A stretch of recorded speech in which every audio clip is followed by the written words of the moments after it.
I'm R.A. Schwartz, along with Rachel Galligan, and welcome to the Winsidr Show, where it's all about the W. Free agency is not over, but we've seen a ton of big and little moves so far. Midway into the wave of change in the W, we dive in, degrade, and discuss.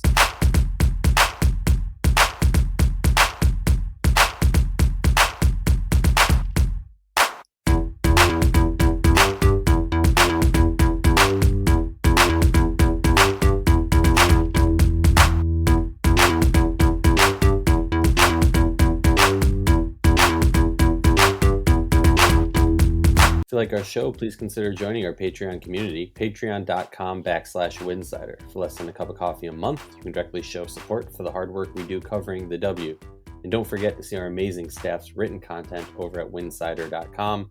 That's winsidr.com. If you're trying to get tickets for the upcoming WNBA season, thanks to our sponsor TickPick, you don't have to worry. The original no-fee ticketing site and official ticketing partner of the 2021 WNBA champion, Chicago Sky. Use the link tickpick.com/Winsidr. That's tickpick.com/Winsidr for all your ticket purchases. Welcome to the Winsidr Show. Right off the top, let's just dive into before we get into the grades and the recent moves that broke today. News broke. Howard Magdal of the Next broke, I believe, earlier today, or maybe it was even yesterday. I don't know. It's been a whirlwind of a few days, but that the league not only was investigating the Las Vegas Aces for the Hamby allegations, that the Players Association and the league, that's one investigation. That there's actually a second investigation going on right now, that the league is investigating, and well, you know what? I'll just read directly from the article. According to those familiar with the allegations, the pattern alleged that the team followed typically involved a high-level member of the Aces instructing the agent of a potential signee, either free agent or player working on an extension, that at the conclusion of the phone call between the team and the agent would receive a call and an offer for a specific amount of money for a particular pre-selected company.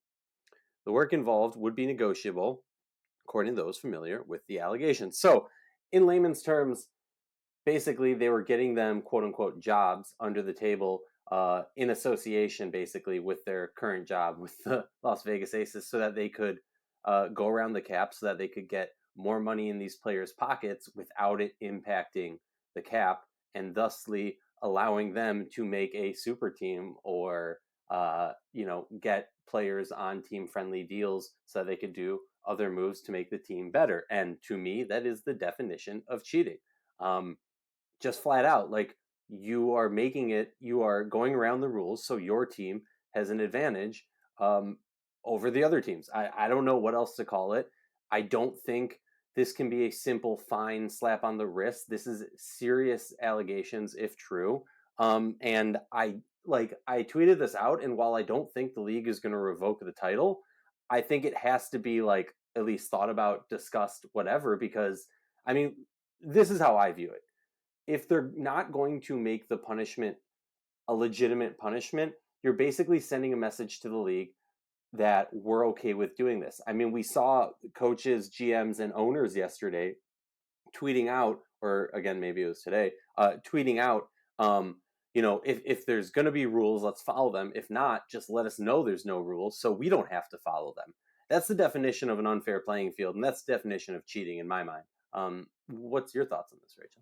I think it's interesting when TMA, Team Marketing Agreement, became permissible, which basically is like, you could set up certain speaking engagements and be able to make up to like $4,000 a month outside of, additional through the team, just different marketing opportunities for these players to make money. I feel like that really started to change things, and it blurred the lines a little bit. And I think it's opening Pandora's box. It didn't open Pandora's box. This could open Pandora's box. But clearly, we all can agree that we are going to advocate for these women, these players, to make as much money as they possibly can. We all can agree on that. Mm-hmm. What I'm not going to be okay with is bending the CBA, breaking the CBA, blatantly breaking the rules. I mean, I'm just not about that. I don't respect that. I think that clearly there is a very distinct, um, what am I trying to say? Through talking to everybody through this free agency, you know, people, sources.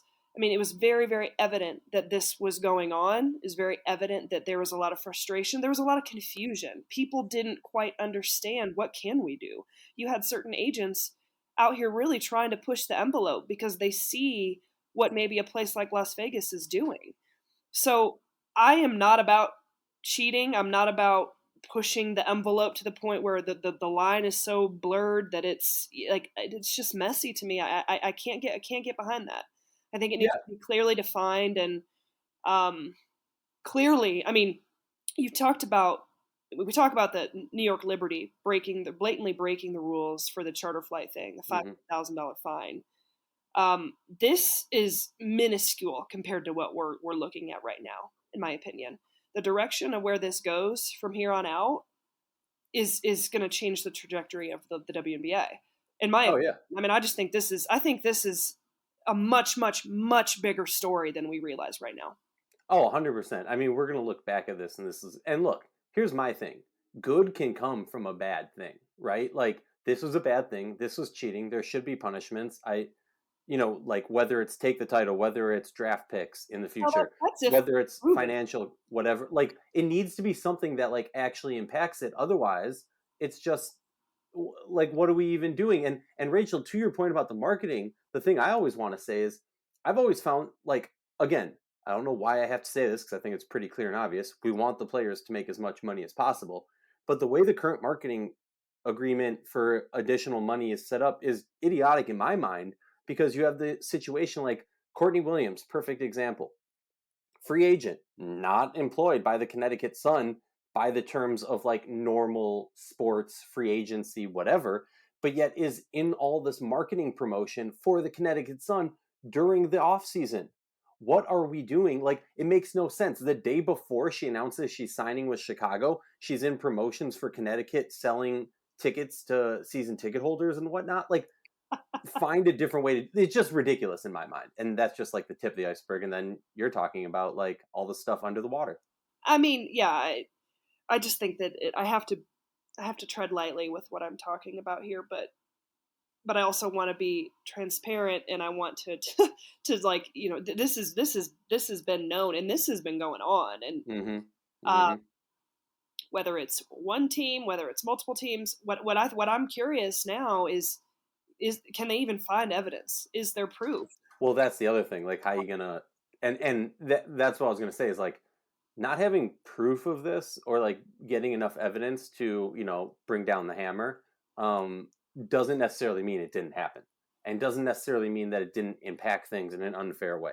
And um and what is Final bringing thoughts. the hammer? I mean, I think that do they lose future picks? Do they get obviously a fine or someone has to resign or um, they lose massive amounts of picks down the road. Like, I mean, I guess that's one way it could go down. Well, Rachel, even before that this news broke, it was already disaster island over there, considering the fact it's been, what, 3 weeks since the Hamby trade went down and the Hamby allegations came out, and they haven't put out a statement. They hadn't put out a statement. They eventually did put out a statement, but kind Uh, of fumbled that one. Like, this is just such a bad look. Everything going on right now with Las Vegas Aces, people are trying to sugarcoat it, make it look like it's not that big of a deal. There's serious accusations from a former player, who probably, it was because of the move that happened, and the disgruntled former employee, if you want to call it that, probably caused some snowballing effect that was allowing it. I let's mean, not act like these are mutually exclusive. exactly, exactly. I mean, You it know? it just, and then the Nikki Fargas on the presser. I'm sorry she had to leave, but she's still on the Zoom call, and then magically disappears just then. I mean, we could do a whole podcast episode. No, I want to. It's ridiculous. It's bad. And then It's like a bad reality and then TV show. 2 days later, because why not? We're going to be comparing these two franchises. Till the cows come home. The New York Hmm. Liberty have handled the Jonquel Jones acquisition, and that they handled Brianna Stewart and Courtney Vandersloot's press conference earlier today complete class act, everything you would expect from a premier franchise team, from an organization across the board. Vegas right now, I'm disappointed. Like, I'm a little bit confused. Who's calling the shots here? Because to me, this is where PR, an experienced PR person, which is what they have, would step in and determine, Hmm. hey, this is how we need to handle this situation. That's not what it's looking like to me. So I want to know who's calling the shots and who's making this look like the complete disaster that it is right now. Sorry. Well, I'm just gonna throw this out there, Rachel. Like, I saw you tweeted something about like this is PR 101. This is the statement you should have put out the moment these allegations came. And then I found it funny because it looks like they copied and pasted that for their statement later on. But enough about Vegas. Let's move on. There's been some very interesting moves that happened today. Atlanta trades Tiffany Hayes to Connecticut for the sixth pick in this draft. It's going to be interesting because what is Tip Hayes's availability? Whole season, partial season. We saw last season she did dip out at one point for national team commitments, not the U.S. national team. So that's going to be an interesting one. But I love the addition for Connecticut.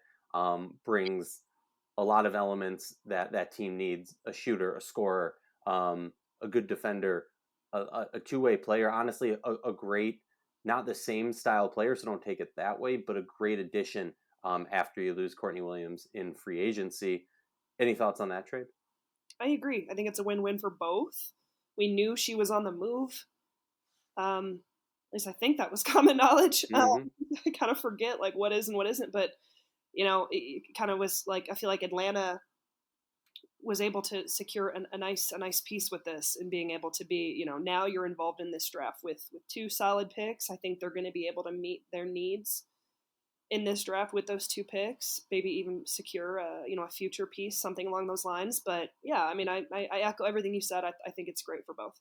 Well, and a smart move too, because right, they used one of their first round picks on the move to get Alicia Gray, and then possibly Tip Hayes is already leaving, but then you're able to get back into the first round with that one. So I think the move is a smart move, a nice move.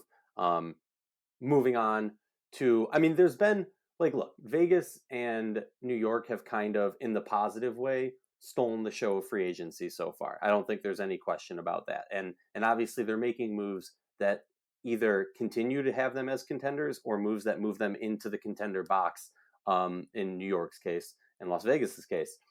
Then there's the other teams, right? The Seattle, the Chicago, and the Minnesota teams that Minnesota's not in that same realm in one sense, but I'll get to them in a moment. Chicago and Seattle, two teams that just saw mass departures, not in the sense of, well, just like based off their last year roster. And you look at both of them and you see the tweaks that they did. Chicago was a thing that it was like a 1, 2, 3 year maybe window for them. And they got one championship out of it. And now we've seen the mass departure. They still have a cornerstone in Ka. And they've, look, when you lose Courtney Vandersloot, Allie Quigley, and Candace Parker, all in a brief offseason, and Azrae Stevens, you know, it's very easy to look at that and say, well, SOL, tanking, blah, blah, blah. No. James Wade doubles down and says, hey, we understand that those players moved on. We're not calling it. We're going to make the best out of this situation. And it's made some really good moves, in my opinion. I mean, like, when I say really good moves, like, realistically, you look at who's out there and what they're able to do. And I like some of the And moves that they're doing. they're not done. They're not done. Yeah. Exactly. And then Seattle also, I think Seattle was in a slightly different position. Just, having the ability, or I guess they weren't. Like, they brought back Ezzy. She was a free agent. She could have gone elsewhere. I mean, obviously restrictions and all that jazz, but like they were able to retain some of their talent. Obviously they didn't keep Stewie. Seattle in general also, I mean, I'm a little bit more hyped on Chicago. I'm a little bit, with Seattle, obviously they are very barren in comparison to what they have been in the past. What's your thoughts on Seattle? I mean, look, they still have Jewel Lloyd, still got Ezzy, Mercedes Russell if healthy, and they've made some signings. Still a few gaps though in my mind. Yeah, I mean it's just you're looking at the end of eras with both of these franchises. We knew Chicago was going to happen. We knew that was going to happen.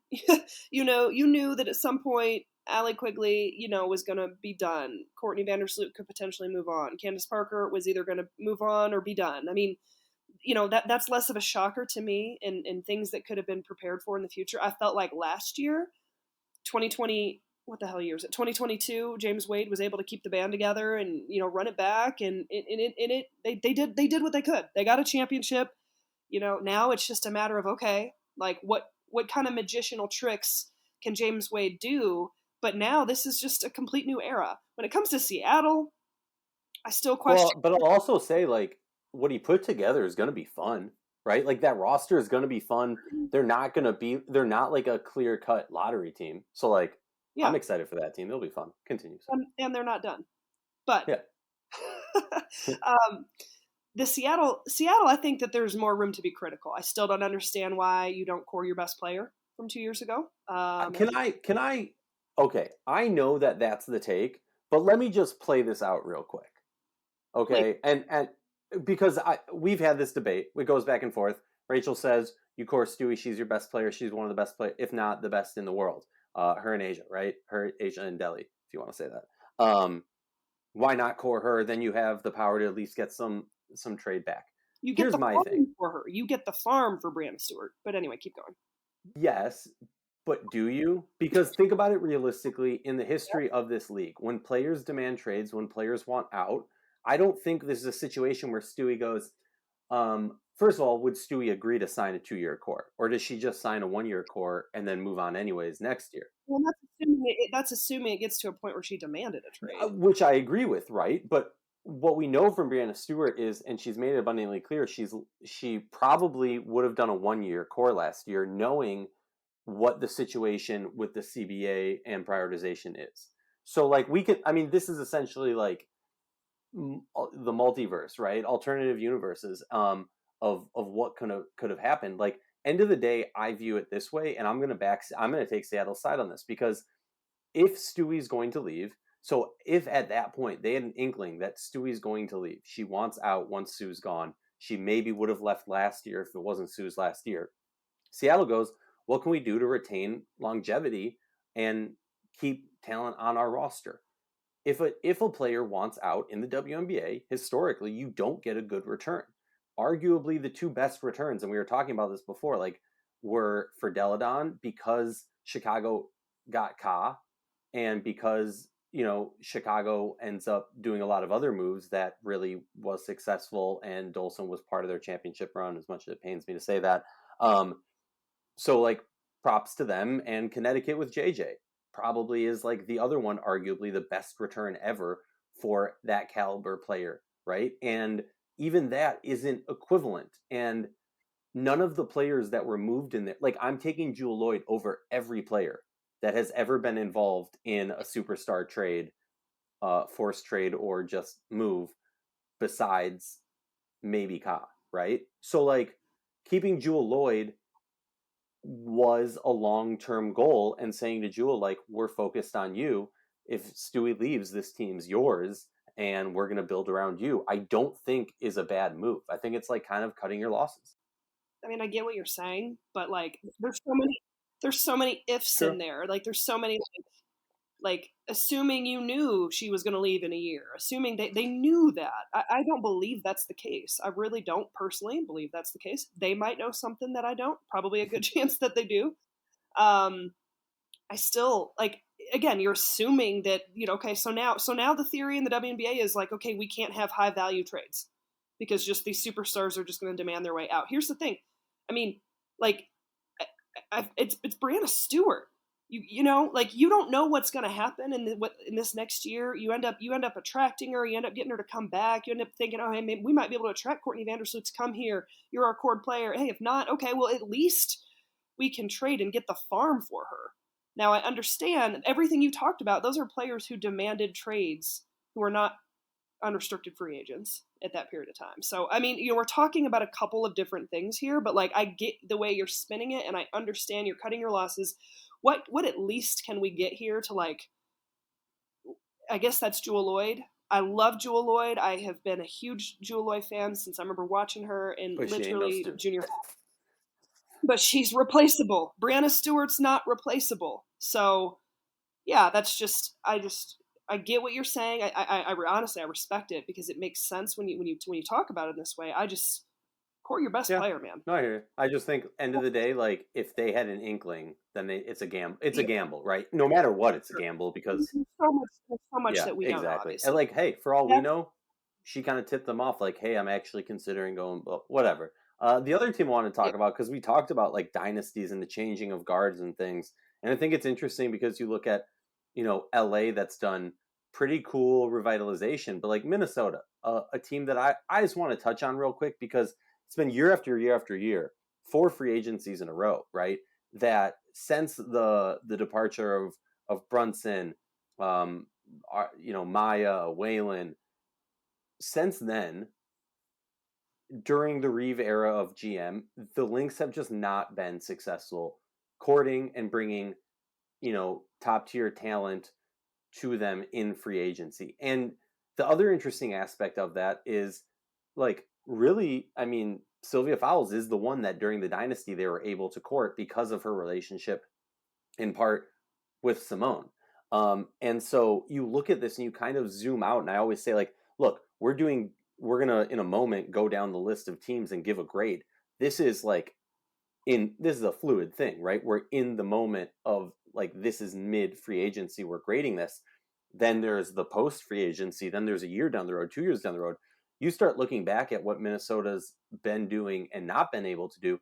The three biggest free agency signings for Minnesota in the last 4 years was Natalie Achanwa, Ariel Powers, and Kayla McBride. Now, not horrible signings at the time for Powers and McBride. Achanwa, horrible contract, just flat out. Arguably, the Powers contract is hurting the team currently because she's, for the most part, been not the most healthy and not even a starter for the majority of her time in Minnesota. And you, Move yeah, it. You can't move it. what? You can't move that. You We can't can't move move that. either of You those. can't.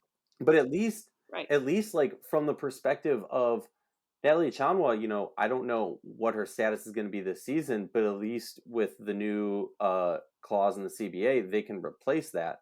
So that isn't as big a cap hit. I mean, it's only like a minimum to hers. So like double, it's basically two players on the vet minimum um, that they could have had. But whatever, the point is more so that just like the reason the Minnesota Lynx have been running back the same roster for the past 4 years essentially, minus Sylvia Fowles this year and adding Tiffany Oh my. Mitchell, and you get feedback healthy, Oh, it's bad. It's bad. no player development. Bad. Like Bad. literally, you look at this team, and yeah, they had a super team that was built because Waylon wanted to come home in free agency. Maya's drafted. You already had Moan, and the dispersal draft gets you Brunson.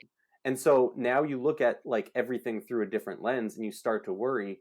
As somebody who's getting blown up by my family in Minnesota, why aren't we getting anybody? Why aren't we getting anybody? Well, they're trying, but for whatever reason, say it whatever you want, they haven't been able to attract them, and obviously, there's things Nope. going behind closed doors that we don't know about that maybe are reasons that it's going on. I don't know. All I'm saying is, Yeah. statement of fact, they haven't Yeah. been able to sign anybody, and they're running back, a, they're running back their team for the third, fourth straight year.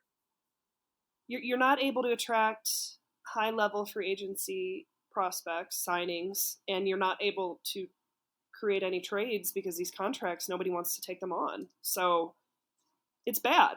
It's very bad. I'm sorry, but it's Yeah, bad. and we can go into that more in a different episode. Let's quickly, we're going to run down each team. I'm going to give my gut reaction grade.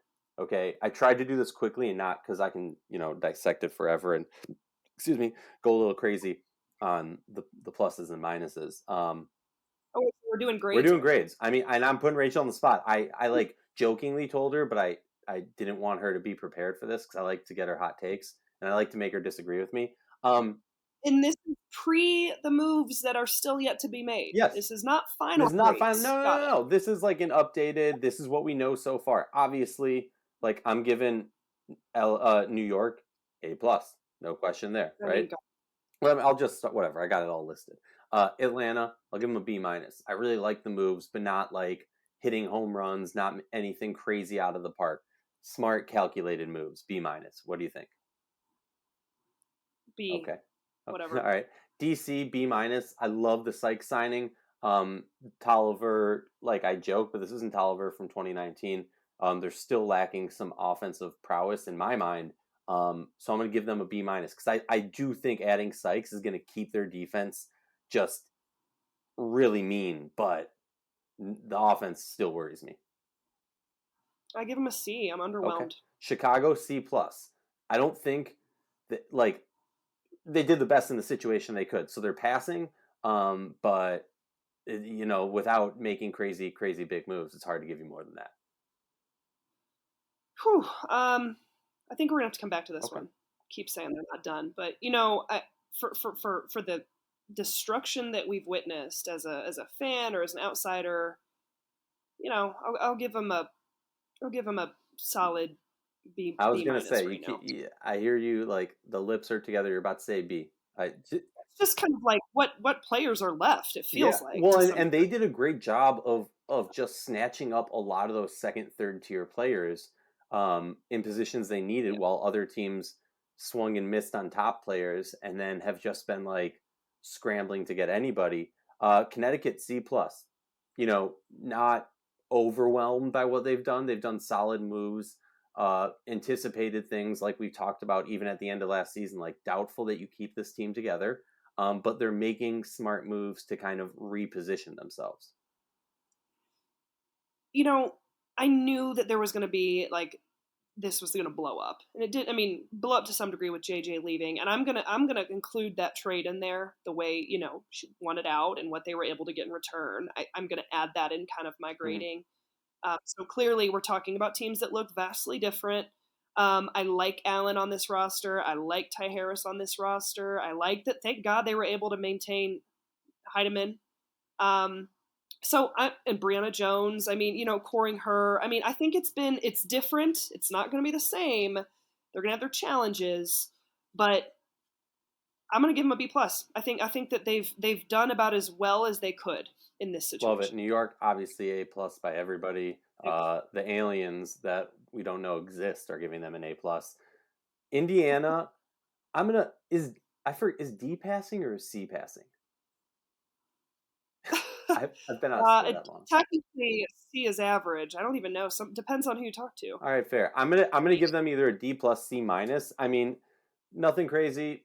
I like that they moved the D Rob contract. I like that they're kind of set themselves up for not like just throwing. They did some nice money, Erica Wheeler, but they're not. They have the ability to, but they're not just like making the head scratching. I almost said bonehead. The head scratching. Damn, What? can we talk about that Erica Wheeler deal? Good lord. Yeah, but like everybody else is on rookie I, scale contracts, so it's not even a big deal. I Like you like have the money. It's not like it's going anywhere else. Why not show commitment? good for her. Good Yeah, for her. good for Yeah, her. no, I'm. I, I My hometown state, Minnesota, straight. hold on. We did. I didn't Oh, give sorry, her my a bad, grade. my bad. What'd you give him? D plus, C minus. Oh, that's way too harsh. But no, but I like to mean, me, I don't. They didn't do anything like overtly positive in my mind. So like I can't give them a good grade, but I can't give them a fail. So they're like average C. I'll give him a B Yeah. minus. No proximity bias from growing up there. Minnesota. I just love Erica Wheeler on the Fever. Okay, All I'm right, just happy fair, with that. fair, fair, fair. Minnesota. I don't know if I've ever given a fail before, but I'm gonna give a fail like please retake test. Yeah, I agree. All right, we agreed on something. I asked someone the other day, is there an F minus? That's a really good.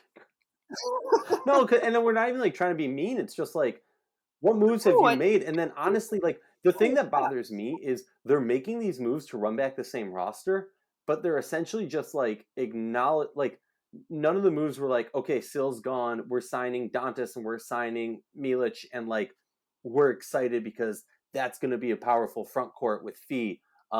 It's like even they sound depressed in the press releases about it. It's just like not exciting. Milic is a starter in my mind day one in Minnesota, but they won't even make that commitment. So well, you should at least give him a D for bringing Milic that is back. a very fair point. All right, I'm gonna bump that up to D minus. Okay. Dallas, I'm gonna give a not present. Is that fair?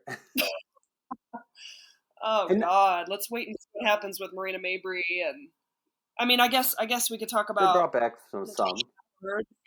I mean, we could talk about Natasha Oh Howard. I yeah, I mean, guess no, they were present. They brought in Natasha Howard. They returned McCowan. I'll give them a C plus B minus because I do like those moves with the team.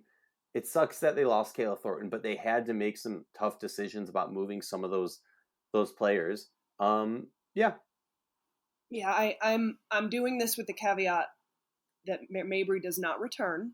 Again, I'm not breaking any news here. I'm just giving them like that's what my mind. I just the way she was talking yesterday at USA Basketball doesn't feel hmm that way. Um, God, it's hard. Howard.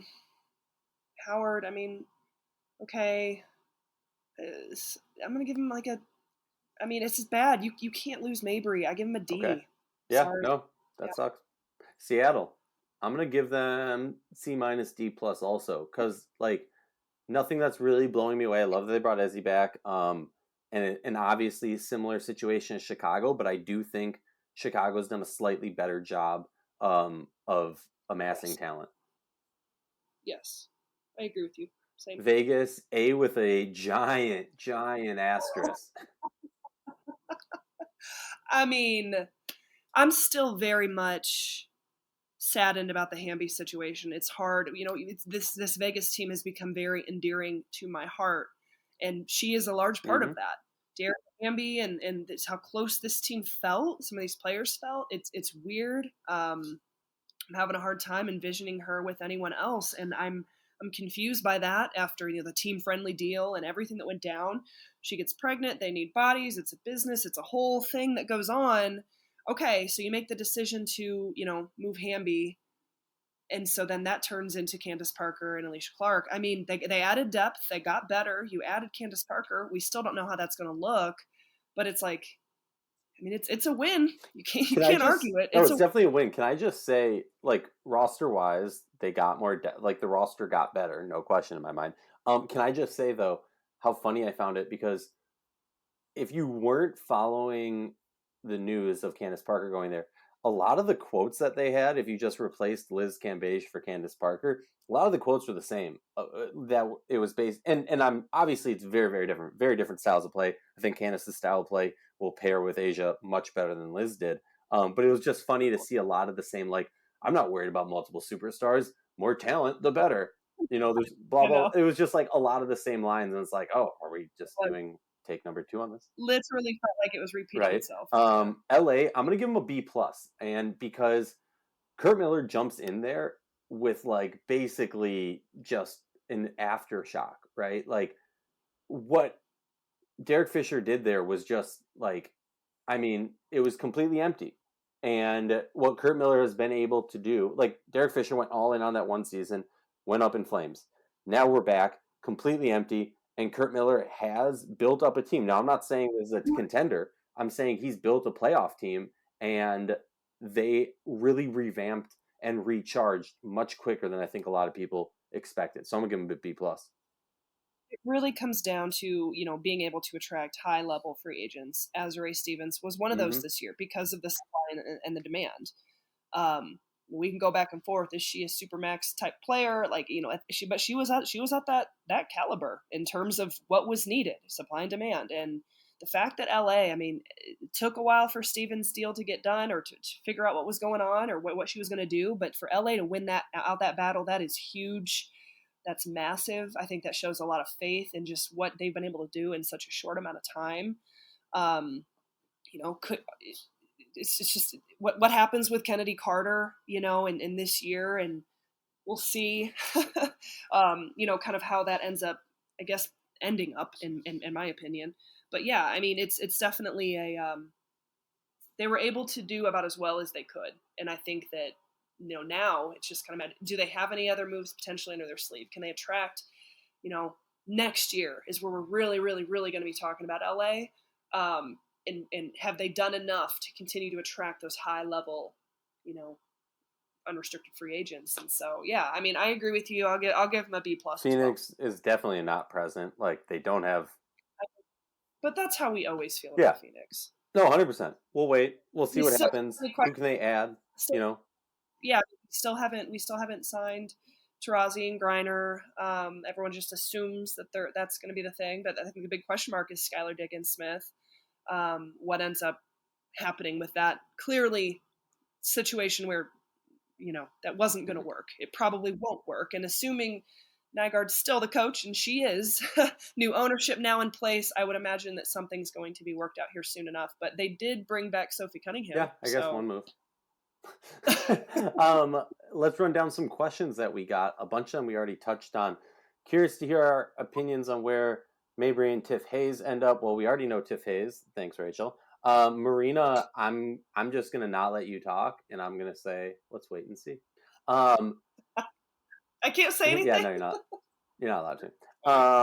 We got another question. What's one move each team should make by the end of free agency? Honestly, not to dismiss a question, but I think in that regard, a lot it's kind of late for a lot of teams. I would like to see some teams take some flyers out on some players like Katie Benson, players who had gotten opportunities, young players who maybe pickle in the house, players who just haven't gotten a lot of run, give them an opportunity, because there's some teams that don't seem like, even if their best players are playing out of their minds, that they're going to be contenders. So why not take a flyer out on some other players? Again, we're kind of at the bottom of the barrel now in terms of moves that can be made, but there's an opportunity now in Seattle, in Chicago, in Indiana, in Minnesota for sure, potentially, where you could have somebody come into a training camp and have an opportunity. So there's one for you. Boom. There's a name. Another question that I'm not going to read the whole one because it's kind of long, but it's essentially what's the value of training camp contracts? How does that work? And let me just break it down. Training camp contract and vet minimums are the exact same thing. So sometimes teams will say it as that as a minimum or training camp. It's all the preference of the team or the agent of how it's going to be worded. The point of them, to be blunt, is it allows you a lot of flexibility to do other things on your roster, because the numbers, until you are signed on for the season, the numbers don't hit the cap. So you get a lot of flexibility, and that ties in to another question that somebody had about the middle. Well, kind of. So no, it doesn't actually. I'm confusing it. Whatever. Point is that's why you've heard a lot of people in the WNBA world talk about kind of the reclassification of the league. The middle class of the league is going to be in a lot of trouble, and you're going to see a lot of middle pack players have to take big pay cuts, because star players, not everybody's going to be Quigley and Sloot, right?